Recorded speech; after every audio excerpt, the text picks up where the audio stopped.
कौन सा ये पैरा है? 1 2 4th पैरा है ना? ये हमने क्लोज कर लिया 3rd पैरे को। हाँ कर लिया है। हाँ हम यही तो कह रहे भी हो हैं। सकता है। अच्छा ये बात ना इसमें लिखी हुई है, ये देखो।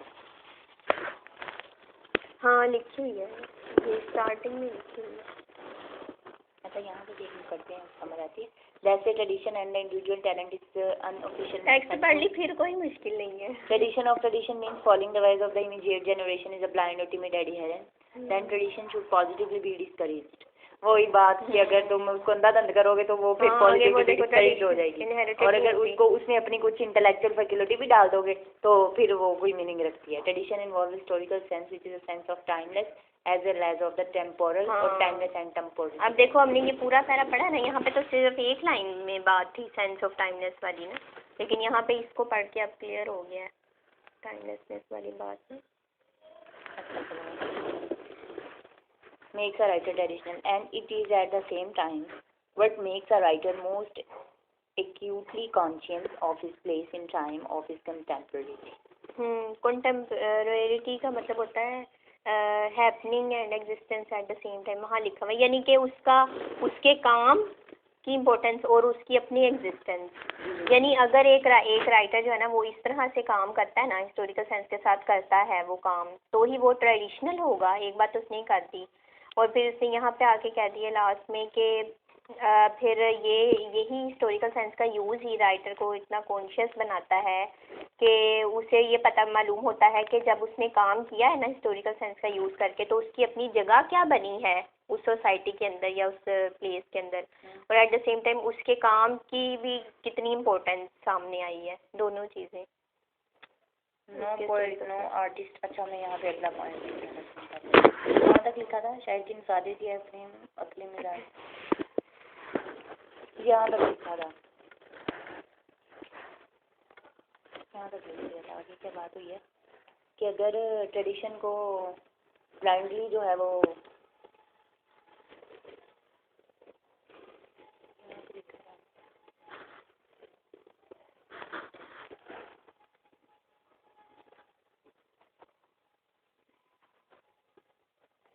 if tradition will blindly follow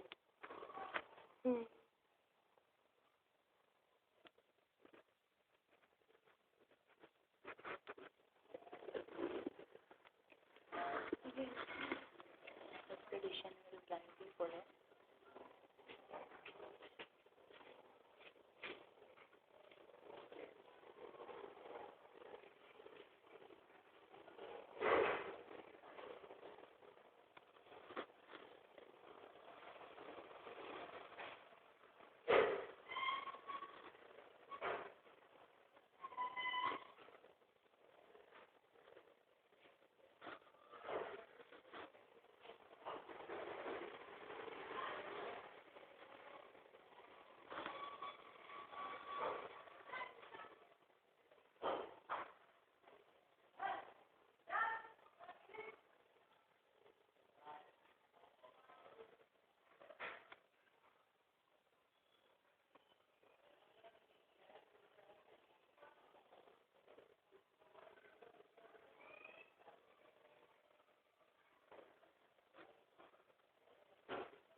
इसके ऊपर देखो तुम कैसी बात लिखी हुई है तुमने। तो पैसे लेने गई थी? तो मैंने कहा मैं भूल जाऊंगी। कुछ नहीं होता है, कॉपी करके मिल गया ये थोड़ी बात है।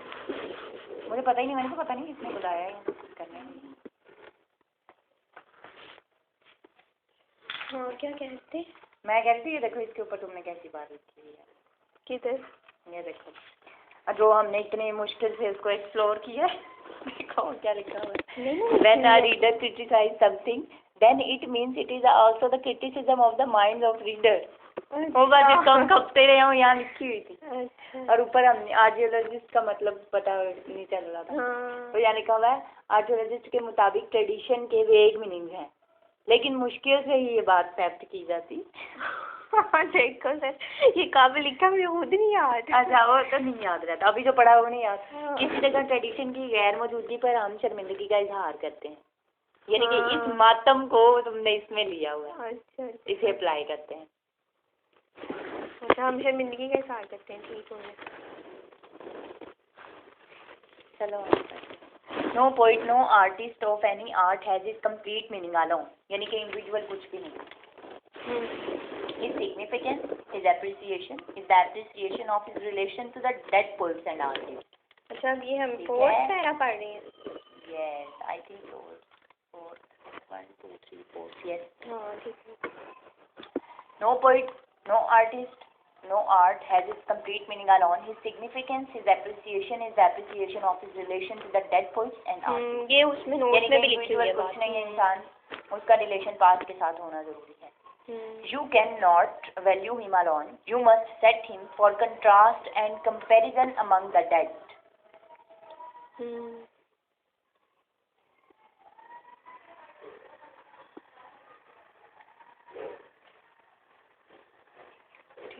ठीक है, ये बात तो समझ आ गई। आई मीन मेरा मतलब है, यानी वही बात उसने फिर काटी है ना, डेड के साथ होना चाहिए। एक बात को रो लिया उसने। अच्छा, I mean this is an principle of aesthetic, कि ये इमेजिनेशन का एक असूल है। नॉट मेयरली हिस्टोरिकल, कि सिर्फ हिस्टोरिकल नहीं होना। मैं समझ थी 3 पेज की है ये। हाँ, तो 3 की है। अच्छा, वो पूरे 3 की है ना, 6 बज जाते। हाँ। और अभी हमने 1 पेज पढ़ा। टाइम तो हो गया 4।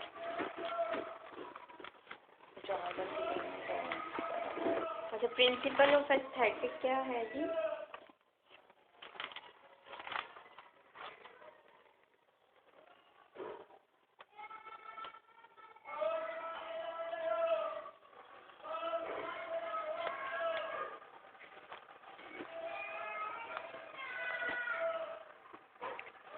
अच्छा, वो कहता है सिर्फ वो ये कह रहा है कि पास्ट के साथ, डेड पोइट्स के साथ ताल्लुक रखना जो है ना, हिस्टोरिकल सेंस का रखना, हिस्टोरिकल क्रिटिसिज्म नहीं है। हाँ, हिस्टोरिकल क्रिटिसिज्म नहीं है, बल्कि आर्ट का ये असूल है।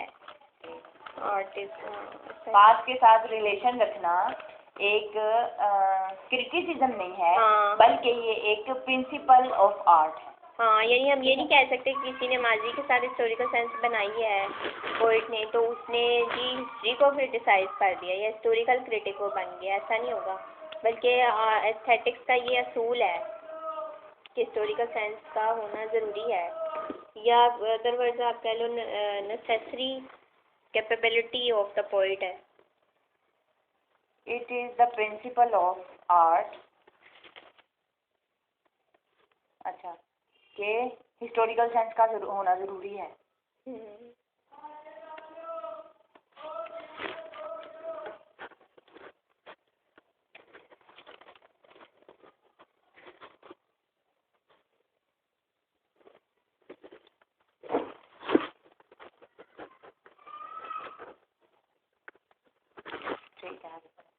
The necessity that he shall conform, और ज़रूरत जिसको वो कन्फर्म करेगा, that he shall cohere is not one sided,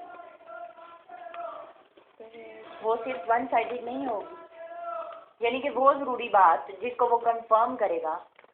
कोहेर का मतलब क्या होता है? What happens when a new work of art is created is something that happens simultaneously to all the works of art which preceded it. यार एक ही बात है कि जो भी चीज़ तुम नई क्रिएट करोगे ना, ये इसमें भी उसने वही कहा है कि कोई आर्ट की कोई नई चीज़ क्रिएट करोगे ना, तो वो भी प्रोसीडेड होगी, किसी चीज़ से जुड़ी हुई होगी। इसका मीनिंग देखना, कोहेरेंस मैंने पढ़ा हुआ है वर्ड, होते ही हो गए, समझ नहीं आता। कोहेरेंस होता है डेप्थ में चले जाना।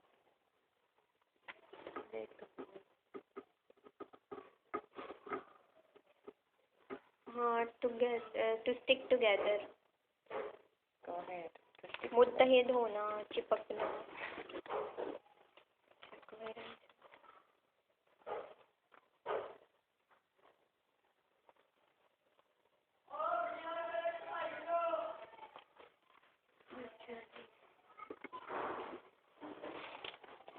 अच्छा आप देखते हैं क्या बनता है। necessity that he shall confirm, वो ज़रूरत जिसे वो एक पॉइंट कंफर्म करता है, that he shall, कि उसे स्टिक कर देना चाहिए, वो उसे चिपक जाएगा।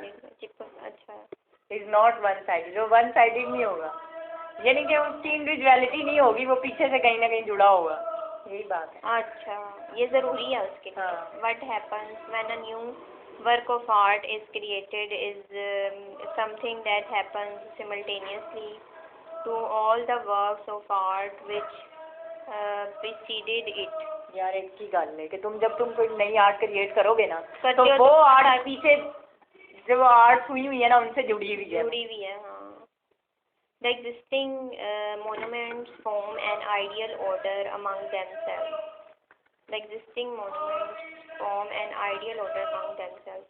अच्छा, एग्जिस्टिंग यानी जो हो रहा होता है काम, या जो एक राइटर जो चीज़ क्रिएट कर रहा होता है, वो फिर एक आइडियल फॉर्म बन जाती है, आइडियल ऑर्डर में आ जाता है, among themselves, पुराने हुए भी चीज़ों के साथ मिलके, which is modified by the introduction of the new work of art among them. हाँ, यानी कि जो पुरानी चीज़ें भी बनी होती है ना, which is modified the introduction of the new, जो नई चीज़ में मिलके मॉडिफाई हो जाती है, तो वो the work of art among them, यानी कि वो फिर नुमाया हो जाती है। जो नई चीज़ हम क्रिएट करते हैं ना पुरानी चीज़ों को लेके, वो फिर नई चीज़ों के दरमियान जो है वो उनके दरमियान एग्जिस्टेंस अपनी बना लेती है। The existing order is complete before the new work arrives. अच्छा, एग्जिस्टिंग ऑर्डर जो है वो कंप्लीट होता है before the new work arrives, जब कोई नया काम आता है। यानी वो ये कहना चाहता है कि हिस्टोरिकल सेंस की जो प्रेजेंस है ना वो इनइविटेबल है, कभी ख़त्म ना होने वाली है। पुराना काम, जब कोई नया काम आता है तो इट्स मीन के हिस्टोरिकल सेंस की जो इनइविटेबिलिटी है ना वो कंटिन्यू रह रही है, ठीक है ना। नयापन भी उसमें आ जाता है, शामिल हो ही जाता है। अच्छा, the existing order is complete before the new work arrives for order to persist after the supervention of novelty. वो जो एग्जिस्टिंग ऑर्डर, जो मौजूदा ऑर्डर होता है ना, वो कंप्लीट हो जाता है before the new work arrives, जब कोई नया काम आता है। For order to persist after the supervention of novelty, यानी कि नई चीज़ की जगह खुद ब खुद बन जाती है। हाँ, यही वो कहना चाह रहा है। सुपरवेंशन, हाँ। The whole existing order must be, whole existing order को होना चाहिए, if ever so slightly altered and so to the relations, proportions, values of each work of art toward the whole are readjusted. अच्छा, readjusted। अच्छा, वही उसने कह दिया कि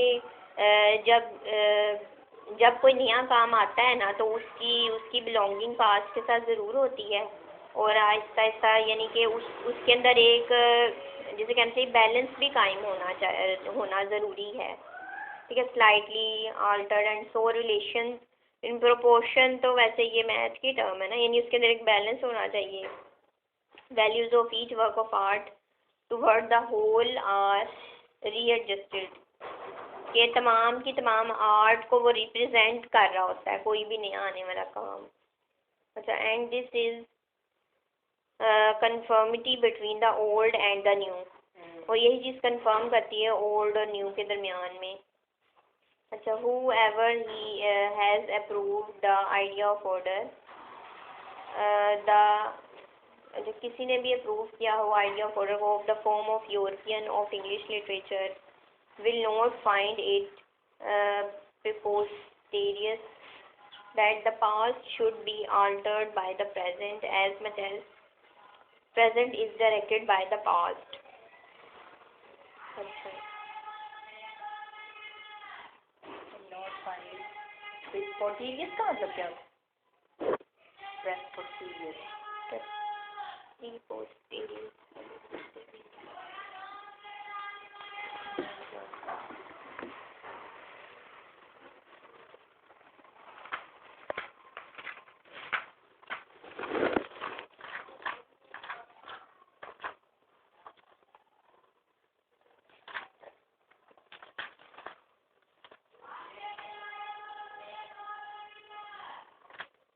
लड़की तुम्हारे सारे बाल, तुम तो अब बूढ़ी अम्मा हो रही हो, तुम शादी कर। अच्छा सच्ची में तुम्हारे बाल वाइट हो रहे हैं यार। तुम उसके पास गई नहीं हो तुम? किसके पास? तुमने जिसे ये कराए हैं उसको जाकर कहो ये क्यों वाइट हो रहे हैं।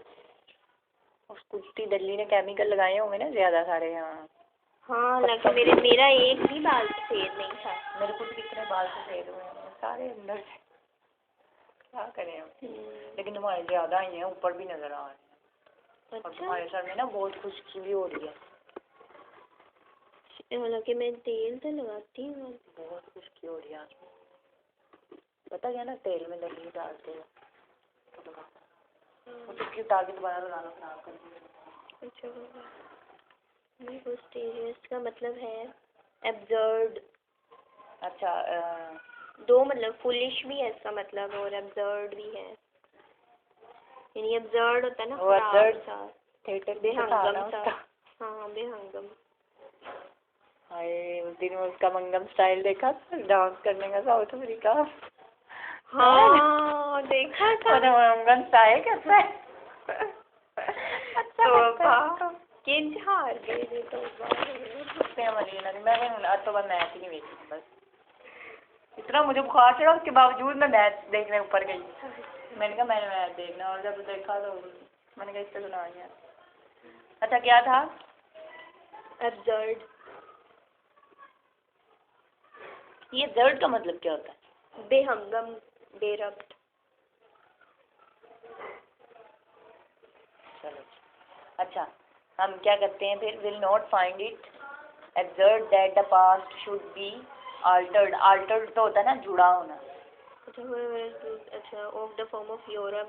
वो कहता है चाहे आप यूरोपियन लिटरेचर ले लो, इंग्लिश लिटरेचर ले लो, विल नॉट फाइंड इट, वो इस बात को ऑब्जर्व नहीं पाते that the past should be altered, के पास्ट जो है वो जुड़ा होना चाहिए बाय द प्रेजेंट, प्रेजेंट के साथ, as much as present is directed by the past. यानी वो कह रहा है यूरोपियन लिटरेचर वाले या इंग्लिश लिटरेचर वाले मोस्टली इस बात को एब्जर्ड नहीं पाते। एब्जर्ड वो इस बात को नहीं समझते, अजीब नहीं समझते इस बात को कि प्रेजेंट का ताल्लुक पास्ट से होना चाहिए और पास्ट का ताल्लुक प्रेजेंट से होना चाहिए। And the poet who is aware, और पोइट जो अवेयर होता है इस बात से के ताल्लुक होना चाहिए प्रेजेंट का पास्ट के साथ, विल बी अवेयर, उससे ये भी अवेयर होना चाहिए of great difficulties and responsibilities. अच्छा वो कहता है अगर एक पोइट इस बात को समझता है, इस बात से अवेयर है कि उसको अपने माजी के साथ ताल्लुक बरकरार रखना पड़ेगा जब भी वो कोई क्रिएटिविटी करेगा, तो एट द सेम टाइम फिर उसे ये भी अवेयर होना चाहिए कि उसे बहुत ऐसा करते हुए उसे बहुत सी डिफ़िकल्टीज़ और रिस्पॉन्सिबिलिटीज़ का भी सामना करना पड़ेगा। अच्छा in a peculiar sense he will be aware, उससे अवेयर होना चाहिए also that he must inevitably be judged by the standards of the past। अच्छा और जब वो हिस्टोरिकल सेंस के साथ काम कर रहा है तो उसे ये बात भी मालूम होनी चाहिए कि ही मस्ट इनएविटेबली बी जज, कि उसे जो है ना इनएविटेबली यानी कि दूर तक, ठीक है, यानी कि उसको टाइमलेसनेस के साथ उसको जज भी किया जाएगा स्टैंडर्ड्स ऑफ द पास्ट के साथ उसका कंपैरिजन भी होगा फिर कि पास्ट के स्टैंडर्ड्स में और उसके अपने स्टैंडर्ड्स में क्या डिफरेंस है। आई से जज्ड नोट एम्पुटेटेड। अच्छा मैं ये कहता हूँ कि जज किया जाएगा, एम्पुटेटेड नहीं किया गया, एम्पुटेटेड का मीनिंग देखते हैं। बाय देम उनके ज़रिए से, not judged to be as good as और वर्स और बेटर देन। अच्छा इस हवाले से जज नहीं किया जाएगा कि वो कितना अच्छा है या कितना बुरा है या कितना बेहतर है या डेड है, या एंड सर्टनली नॉट जज, और यकीनी तौर पर इस तरह से जज नहीं किया जाएगा by the cannons of the dead, यानी कि मुर्दा क्रिटिक्स की बुनियादों पर भी उसको जज नहीं किया जाएगा। तो फिर एम्पुटेटेड बाय देम, एम्पुटेटेड का मतलब देखो शायद कुछ क्लियर हो जाए। अच्छा हम तो वैसे जज की यही सेंस से मिला रहे थे, अब वो कह रहे इस तरह नहीं होगा। अच्छा जी एम्पुटेशन किताकारी किता क्या लिखा एक दफा कारी इंग्लिश नहीं लिखी हुई फिर इंग्लिश तो इंग्लिश वाली डिक्शनरी नहीं है नहीं, ये तो उर्दू है। एम्पुटेशन एम्पुटेट का भी तो यही मतलब है ना, काट डालना, कट। एम्पुटेटेड एम्पुटेट यही होता है ना, कट ऑफ। कट ऑफ, ठीक है।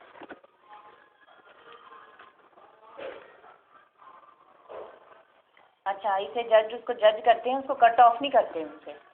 हाँ, यानी कट ऑफ इसलिए हासिल नहीं किया जाएगा कि वो उससे बेहतर कैसे है या जी वो उससे अच्छा कैसे है, हाँ बुरा कैसे है, फिर तो कट ऑफ कर देंगे ना हम। इस तरह नहीं किया जाएगा बल्कि जज किया जाएगा। हाँ ठीक है, तो मैं पता ही था। अच्छा, इट इज़ अ जजमेंट, ये जजमेंट है। अ कंपैरिजन, इतनी लंबी बात करने के बाद जाके काम की बात करते हैं। अच्छा, कंपैरिजन है in which two things are measured by each other. To confirm merely would be for the new work, not really to confirm at all. It would not be new and would therefore not be a work of art. अच्छा, comparison in which two things are measured by each other to confirm merely would be for the new work, not really to confirm at all. It would not be new, new नहीं होगा, and would therefore not be work of art. And we do not quite say that the new is more valuable. हम ये नहीं कह सकते कि new जो है इज मोर, वो ज़्यादा वैल्यूएबल है न्यू का वर्क, बिकॉज इट फिट्स इन, क्योंकि वो अपनी सोसाइटी के अंदर फिट बैठता है, but it's fitting in is a test of its value. A test, it is true, which can only be slowly and cautiously applied. For we are none of us छोड़ दे यार, paragraph छोड़ दे। Judges of the confirmation, तो इसमें पास बात तो नहीं है। It appears to confirm and it perhaps individual, or it appears individual and may confirm, but we are hardly likely to find that it is one and not the other.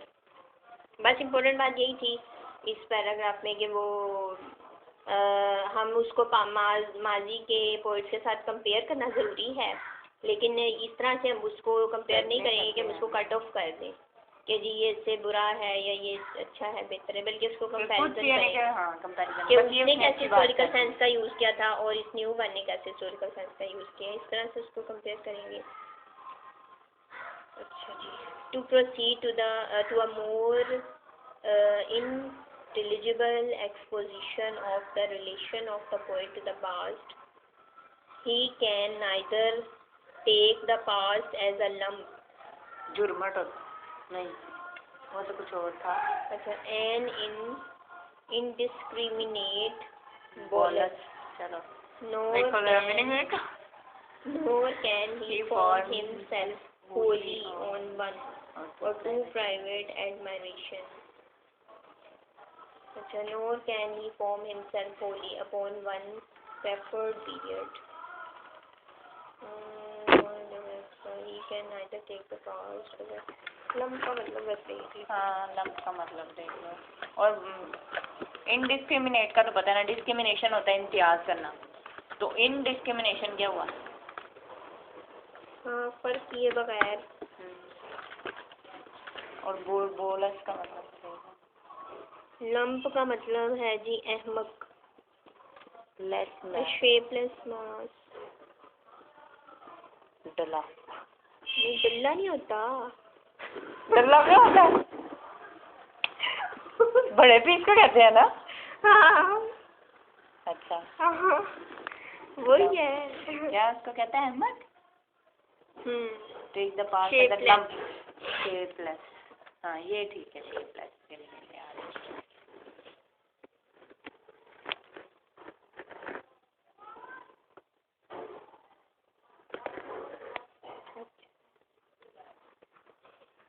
N indiscriminate bolus करके देखिए यार, अभी तो इतना पढ़ा गया। चलो जल्दी जल्दी कर लेते हैं। यार तुम कह रही थी 6 पेज है, कहाँ दो तरफ है? एक पेज कोई 2 तरफ है, आगे तो नहीं 2 तरफ। हाँ वही मैं समझ रही थी कि जस्ट ना इस तरह से वन साइडेड 3 पेजेस हैं, इस तरह से पूरे 3 पेजेस हैं ना। हाँ तो नहीं नहीं, ये बस एक ही पेज आ। नहीं मैं गलत कह रही हूँ, तुम सही कह रही है। मैंने यहाँ से देखा है।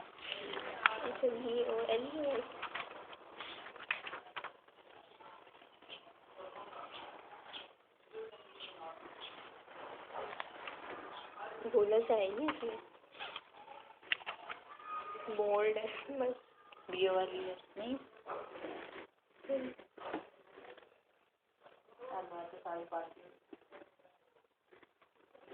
चल दफा कर, कुछ नहीं होता। हाँ ये कौन सा इतना बस इनडिस्क्रिमिनेशन का मतलब आता है ना। अच्छा he can not take the. अच्छा ये खराब हो गई है, कट गई थी।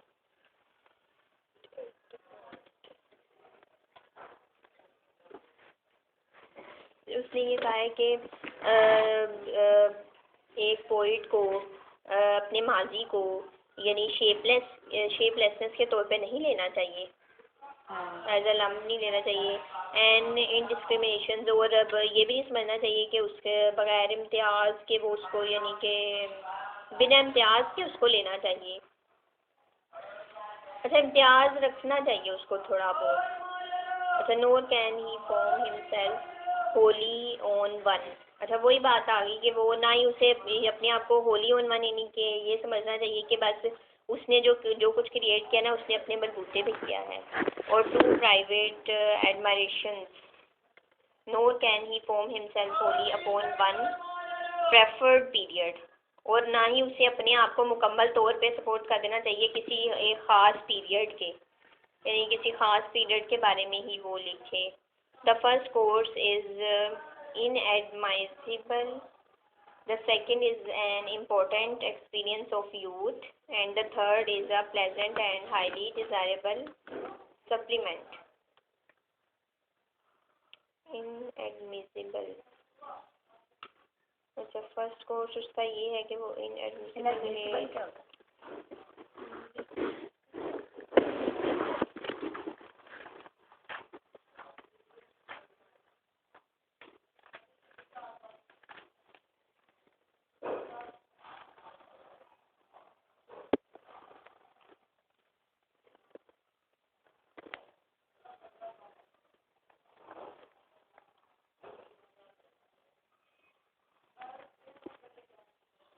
नाकाबिले कबूल,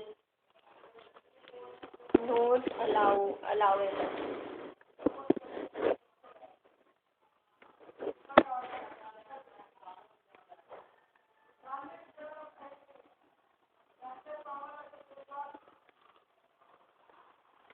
अच्छा द फर्स्ट कोर्स ये है कि अलाउेबल नहीं होगा, the second is important experience of youth होगा, एंड थर्ड इज अपना पता नहीं किसका ये बता रहा है, क्या बता रहा है। Third is the pleasant and highly desirable supplement. अच्छा आगे पढ़ते शायद समझ आया। The poet must be very conscious of the main current.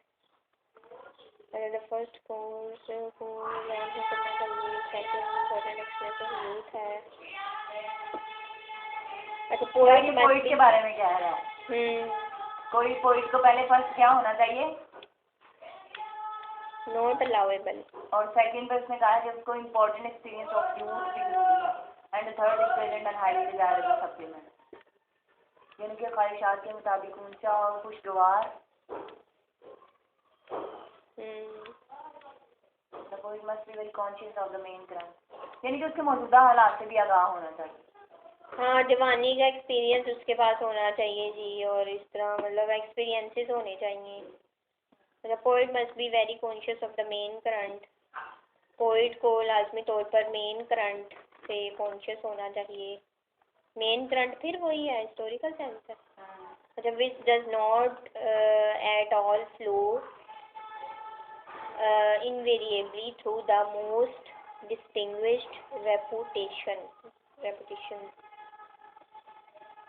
अच्छा द पोइट मस्ट बी, इसको कॉन्शियस होना चाहिए मेन करंट से, which does not at all flow, जो नहीं बह सकता, invariably through the most distinguished reputation, जैसे जो कि कर नहीं सकता है क्या?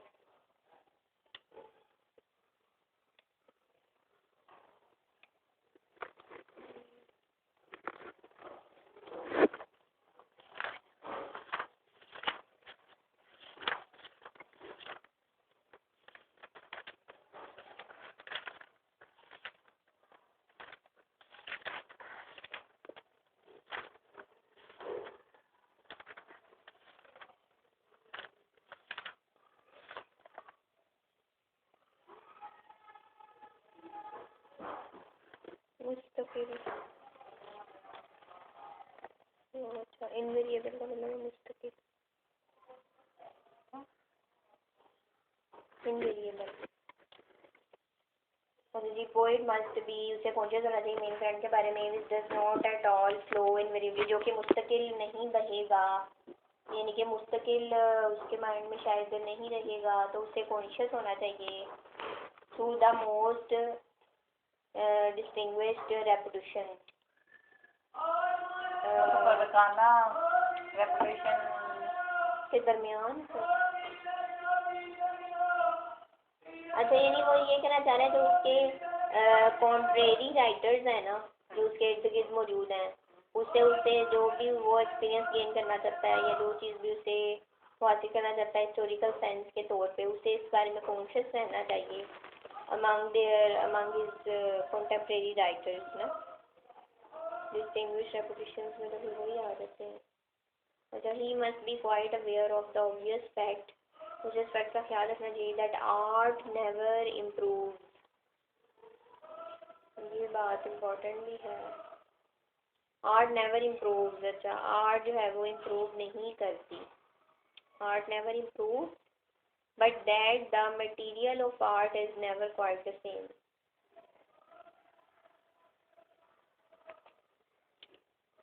art never improves, art improve नहीं करती, art improve नहीं करती, but the material, लेकिन art का material is never quite the same, वो एक सा नहीं रहता, art का material एक सा नहीं रहता है, और art यार छाड़ दे यार, एडा सिर खपाने की जरूरत नहीं है, सही बात है, एडा मुश्किल तो बस छोड़ दो इस पैराग्राफ को, कोई जरूरत नहीं। मैं इस बात पे गौर करती, ये इम्पोर्टेंट है ना, चलो आगे जाके साइड पे बस आगे रीड आउट करो, समझ आती तो ठीक है, नहीं तो अगली पैराग्राफ पे इतना सर खपाने की क्या जरूरत है। सही बात है।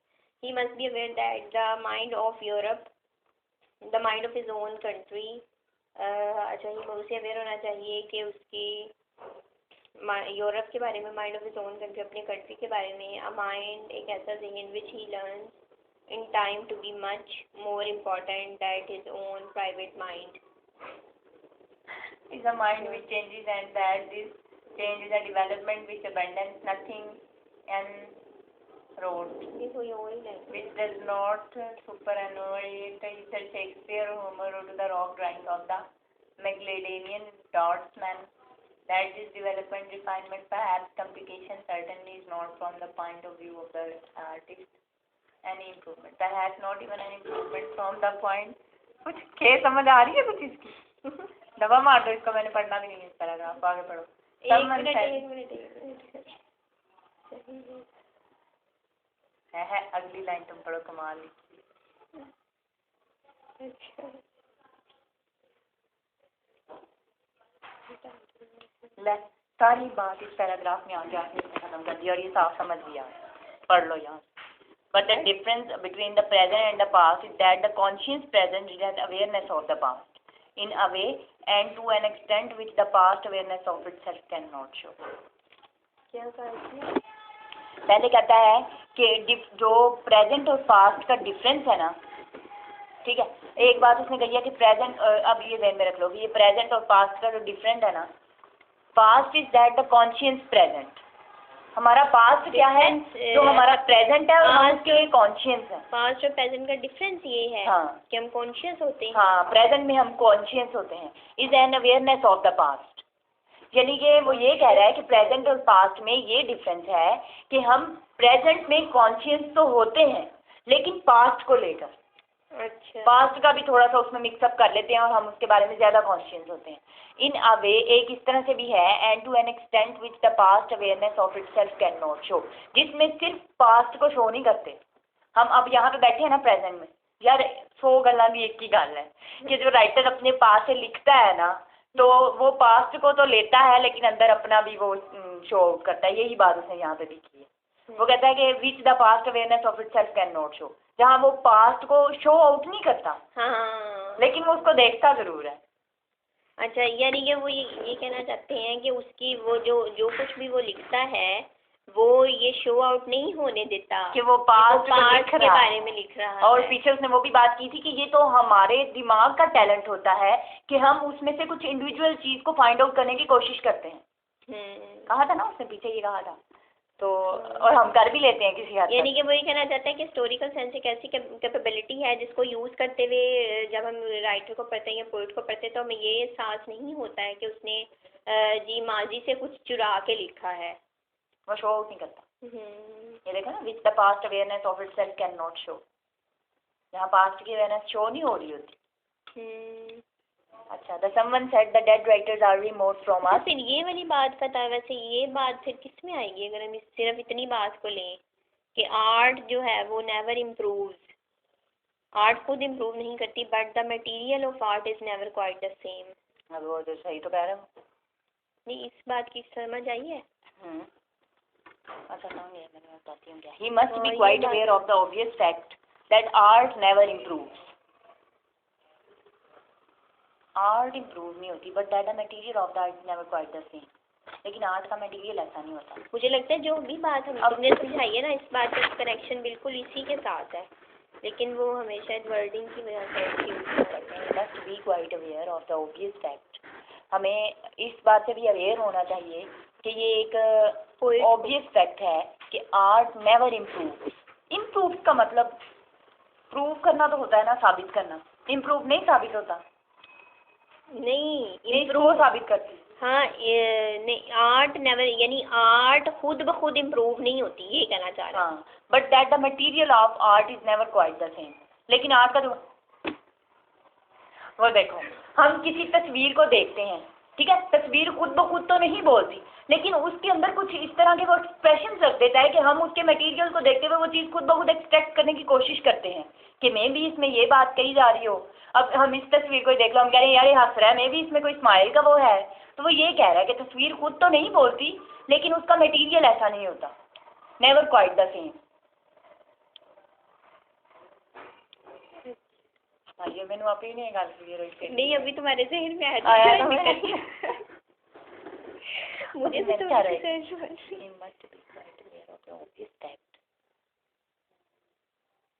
that art never improves, but that the material of art is never quite the same. He must be aware that the mind of Europe, the mind of his own country, a mind which he learns in time to be much more important than his own private mind, is a mind which changes, and that this change is a development which abandons nothing which does not either Shakespeare. यार आपने 100 बातों की एक बात इसमें की है कि वो इंडिविजुअल टैलेंट उसमें यूज करता है, बस इतना खपने की क्या जरूरत है भाई। बस इतनी बात समझ आ गई है ना, it's okay, enough enough sir. नहीं, वो जो तुमने वो पिक्चर वाली बात की वो एक दफा फिर कर दो। पता क्या, देखो ये इतनी सी बात में तो उसने ये कहा है, ऊपर नीचे क्या बात हुई है उसका मुझे नहीं पता। वो कहता है कि ये एक आर्ट की ऑब्वियस फैक्ट है, उसकी एक छुपी हुई हकीकत है कि आर्ट क्या है, खुद से इम्प्रूव नहीं होती, आर्ट खुद ब खुद नहीं बोलती। अब वो तस्वीर तो नहीं बोलती, लेकिन जो देखने वाला है उसमें कुछ इस तरह के पोइट एक्सप्रेशन, आर्टिस्ट उसमें कुछ इस तरह के एक्सप्रेशन रख देता है कि हम उस चीज़ को खुद ब खुद फाइंड आउट करने की कोशिश करते हैं, और डिफरेंट पीपल उसकी डिफरेंट इंटरप्रिटेशन करते हैं। फॉर एग्जांपल, किसी तस्वीर को देख के मैं कहती हूँ कि यार इसमें ये एलिमेंट हो सकता है, इसमें सनसेट का एलिमेंट हो सकता है, मे बी वो इसमें किसी कल्चर का डाउनफॉल दिखाना चाह रहा है, मे बी इसमें वो किसी चीज़ को अराइव करना चाह रहा है, तो हर बंदा उसकी अपनी इंटरप्रिटेशन करेगा, ठीक है। तो वो यही कहना चाह रहा है कि वो उसकी जो मटेरियल है ना वो उस तरह का सेम नहीं है जिस तरह की तस्वीर खुद चुप है, उसके अंदर जो मटेरियल है ना वो वैसा नहीं। मैंने गया समझ आई, पता नहीं क्या।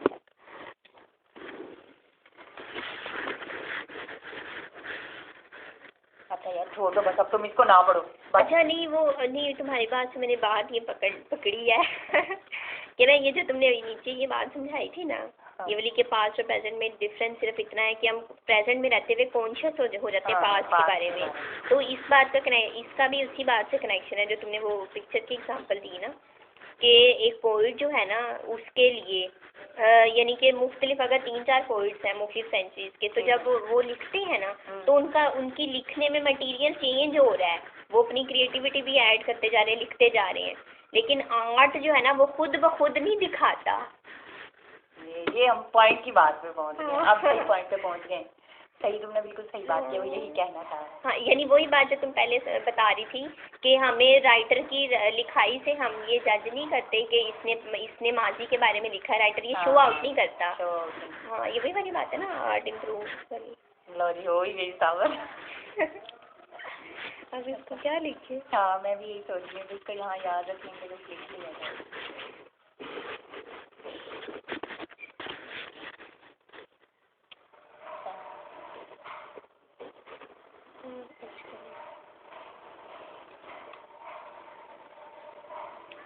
अच्छा ये बात, हाँ यानी हम ये लिख सकते हैं कि art does not show his existence या हिज सिग्निफिकेंस इटसेल्फ, है ना। आर्ट जो है वो art does not shows its significance by own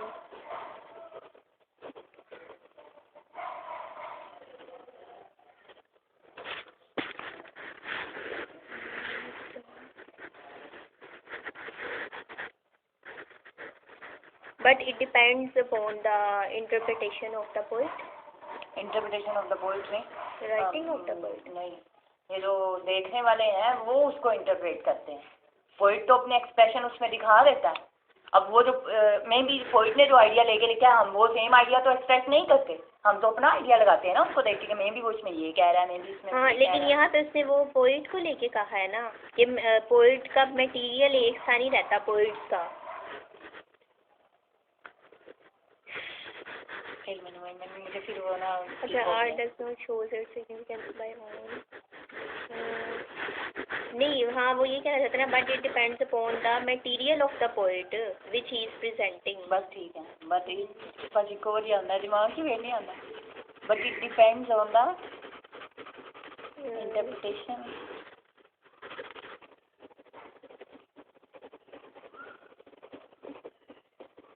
of the poet.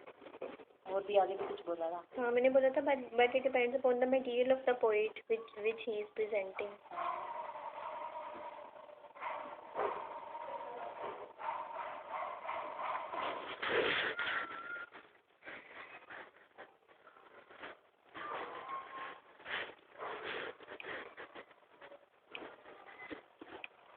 अच्छा चलो बस अब छोड़ दो इसको, बड़ी हो गई है ना, ये भी समझ आ गया, आगे देखो क्या। Someone said, किसी ने कहा है, the dead writers are removed from us. अच्छा एक और मजे की बात ध्यान में आई है, इसके साथ हम एक और बात याद रख सकते हैं, इसको ना छोटा याद रख, आर्ट नेवर इज, यानी कि art is working behind the screen, है ना।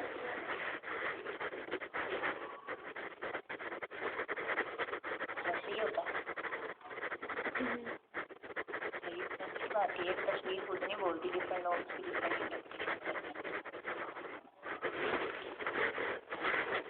यानी आर्ट जो है वो बिहाइंड द स्क्रीन अपना काम कर रहा है, और पोइट्स जो है वो हिस्टोरिकल सेंस को यूज़ करते हुए उसमें चेंजेस लाते हुए अपनी क्रिएटिविटी को शो आउट करते हैं। Someone said the dead writers are removed from us because we know so much more than they did.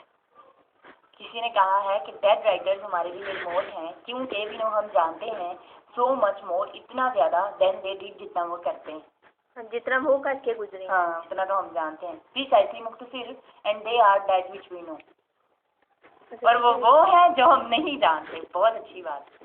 और वो उसने कहता है किसको कहा? the dead writers are remote from us, dead writers हमारे लिए remote हैं, because we know हम जानते हैं so much more उनके बारे में इतना, then they did जितना उन्होंने किया उतना हम जानते हैं, उतना हम जानते हैं। प्रिसाइसली मुख्तसर ये के they are वो हैं that which we know जो हम नहीं जानते, that which we know जो हम जानते हैं। हाँ अच्छा वो हैं जो हम जानते हैं। हाँ ये ऊपर वाली बात अरे मुझे ना भूल गया, मुझे आया था जो तुमने ऊपर वाली, ये उसने बस बढ़ा दिया बात को। बात वही है, वो ये कहना चाहते हैं कि डेड पोइट्स जो करके गए हैं ना, उतना नॉलेज हम तो ऑटोमेटिकली रखते हैं और वो हमारे लिए रिमोट की तरह है डेड पोइट्स। और मुख्तसर ये दे आर वो हैं दैट विच वी नो जो हम जानते हैं। यार ये सीरियस लड़की है लड़का है? थॉमस टन सीरियस लड़के का नाम है ना? हाँ मेल है, मेल है। फीमेल ही लगता है, मैंने फीमेल ही पता। आई एम अलाइव फीमेल है, आपने वो पढ़ा ही नहीं, बेल से ना, बेल से फीमेल है। मैंने सुना है वो इजी है। हाँ क्या इसका नाम है? अरिस्टोटल की निस्बत मुश्किल है वैसे, किया नहीं बस काफी है ये जितने करनी है ना, इनफ है यार, इनफ है ना। अच्छा चलो, I am alive to a usual objection to what is clearly part of my program for the material of poetry। मैं जिंदा हूँ अमूमन ऑब्जेक्शन करने के लिए, जो कि वाज़े तौर पर हिस्सा है मेरे प्रोग्राम का, ऑफ द पोइट्री। पोइट्री यानी कि पोइट्री के ऊपर मैंने ऑब्जेक्शन किया। अच्छी कोई बात है, ठीक है। The objection is that the doctrine requires a ridiculous amount of erudition, pedantry, a claim which can be rejected by appeal to the lives of the poets in any pantheon। मुझे तो objection ये है कि एक अकीदे के ऊपर objection है, requires a ridiculous amount of erudition।